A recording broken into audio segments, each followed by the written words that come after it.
Yeah, so I am Monica Granados. I am a senior policy advisor at Environment and Climate Change Canada. Although on April 11th, I'm going to move over to working with Creative Commons as a campaign manager, working to open climate change and biodiversity research. Yeah, I think, I describe it a lot of times about wanting to move beyond the manuscript. So I enjoyed my training. I loved grad school. I did a master's at the University of Toronto and a PhD at McGill University. I loved my time there, got so many skills, and I'll probably talk about them a little bit later. But then, I sort of was at a fork in the road where I was like, well, I could continue to apply for academic positions, but like, what else can I do with like all of these skills that I had this opportunity to absorb and get during my graduate career? And I got this opportunity to work with the MyTax Canadian Science Policy Program. So it takes you, like fresh out of grad school with a PhD and puts you into a job with the government to see if that's something that you would like. It's like, well, it's 1 year. Let's go see what that's like. Maybe I'll hate it. Maybe it'll just be like, The Office, the show, and I'll be like, this is not for me, and I'll go back. At least it's just a year. And when I showed up, it was, there were some differences, like you're now in a sort of more of a corporate environment, but I really liked that I was able to take the skills that I learned, including my like data science skills, and apply them in a way to almost like a real world problem that had a lot of implications for like Canadians. And I just felt that when I was doing more of academic work, I put it all in a paper and then, put it out into a journal or a preprint and hoped that someone would read it and then do something about it. And now my job is to do something about it. It's to synthesize information and to synthesize data, put it in a very accessible manner to senior management. So having the skills to be able to, do the analysis, but also to present that information in a very accessible manner to people who don't have necessarily a background in data science or ecology or biology. And then, push or have a recommendation for like what I think my department should do or what my group should do. Ultimately, it's the decision of senior management, but I had an influence on some really cool things around open science, which is my area of expertise and just my passion of mine. It's changed as when I was first out of grad school, out of my PhD, and I did a postdoc in between, which also gave me a little bit more of a policy like introduction and getting to work in policy. But I was still sort of fairly new to the government, kind of came into more of a, entry mid-level position. And a lot of that was about like translating, complex topics into something that like senior management can dissect quickly because they have a lot of files, So for example, I work on an open science, and that's just like one of many files that are nested within just even my group, which is like called a division. There's probably like 20 people in a division, and then that's nested in the directorate, and that's like probably 50 people, and that's nestled in the branch, and that's way bigger. That we started thinking of like hundreds of people, and so just to think about like that one thing that you work on, and if you get time with senior management, like you better make it easy for them to understand. And so it was a lot of that, a lot of taking the background subject matter expertise that I had and putting that into something really digestible. And sometimes it also involved doing some like simple data analysis where we were like looking at the number of publications that were in open access. And so I had to do some some data cleaning and analysis, and just like, it's like pretty simple, tidying of data, but then presenting it in a way that like, if, you only have half an hour with this person and they need to look at that graph, they need to get the message that you're trying to describe. So so doing a lot of that, and I still do that now. I'm just in a more senior role now, which has given me some really cool opportunities. I've gotten to the recently UNESCO signed the recommendation for open science, and I was a subject matter expert for the government of Canada when we were there at the negotiations, and like that was really neat.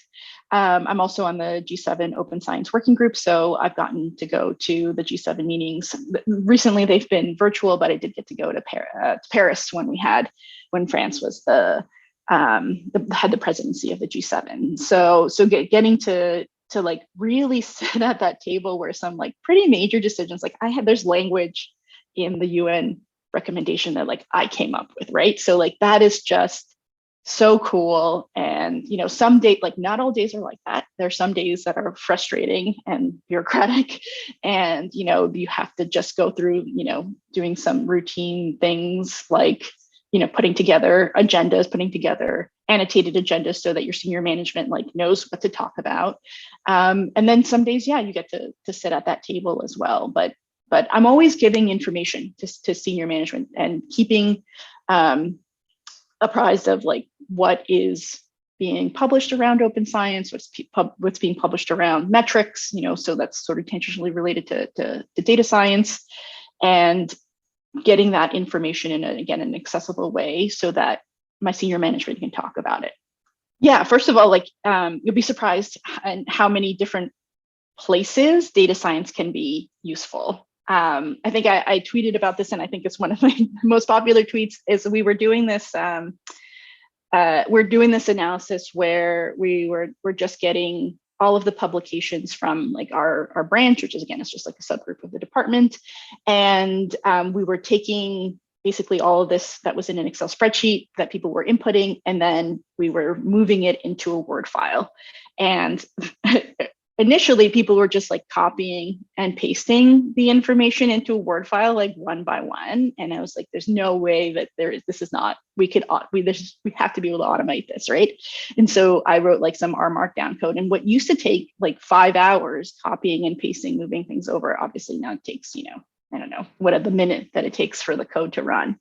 And so this is a place where you wouldn't think necessarily like, you know, we're producing reports on publications. Would you have thought that's a place where like your, you know, like data science skills be useful? There's so many different places where you can use those skills. So learn how to, you know, sort of market those skills. Like don't think like the only place that you can work at is Shopify as a, you know, senior data scientist. That's a place that you could go work, and there's many advantages to that and some disadvantages. But there's also, if you have a passion for a particular topic, your data science skills in places that you didn't think would be useful would be. And I think more and more in the government of Canada, people are recognizing that they want a candidate that has like policy knowledge or maybe scientific knowledge, but also can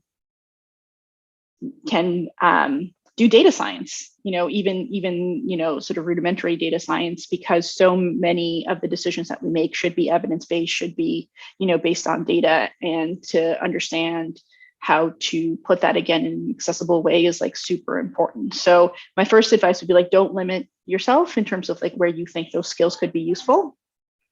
And the second would be to, yeah, like just, you know, keep practicing them and look for different places where you can apply those skills. Like I ended up moving from like my initial kind of like entry level position to like I got promoted because I got into what we call pools. So it's like basically you like qualify for the next level. It was a data science pool. So like it was an exam that I had to take that had a bunch of different questions on, you know, different like models and like some simple like data tidying.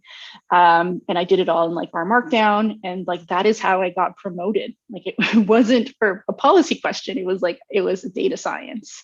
So you'll be really surprised where that can be useful. So don't limit yourself, I think, where you can use those skills, especially if you have other interests, and that is not just in specifically just doing data. Like if it could just be a part of your work, then you could be like a really exceptional candidate. And at least, I can speak from the perspective of the government of Canada, would be a really interesting candidate. It's great. Yeah, I think I probably would have developed my skills even more in grad school, right? Grad school is this really cool time. I mean, don't get me wrong, it's also incredibly stressful and difficult and challenging for many reasons that are inequitable. But it sometimes can also be a very unique time where you have the opportunity to, like, you're just a sponge that gets time to learn stuff. And that's really hard, especially like once you have like a 9-to-5 job. Like you could spend just one day in grad school just learning, if you're not TAing. And to take that opportunity to just really develop these skills. And there's just so many trainings available either usually through your university or your institution, so many trainings online, so many different, there's accelerators that exist out there too. And so I would take the time to develop your skills as much as possible so that, you don't have to spend your nights and weekends maybe to refresh those skills. Like just really take this opportunity that you have to absorb and learn as many skills as possible, and look out for, a lot of these. The reason I got into open science is I went initially to a course that was being run by the National Center for Ecological Synthesis and Analysis. And I wanted to go because it was an R workshop. And I was like, oh yeah, I want to go. I just want to like develop my R skills some more. And it turns out it was really more about like how to do open science. And that was my first introduction to open science, and it obviously changed my life. This is what I do now for a living. But the course was completely, like, it was free. Like I was, they paid my flight, they paid my like food and meals and lodging and everything. So there's a lot of funded opportunities like that. And so I would keep an eye out for them, because the grad school is a really unique time where you can do this, and it's harder to do that. You'd have to then do like a specialty program, like either go to get a degree specifically in that, like a master's degree, or, do one of these accelerators that sometimes can cost money.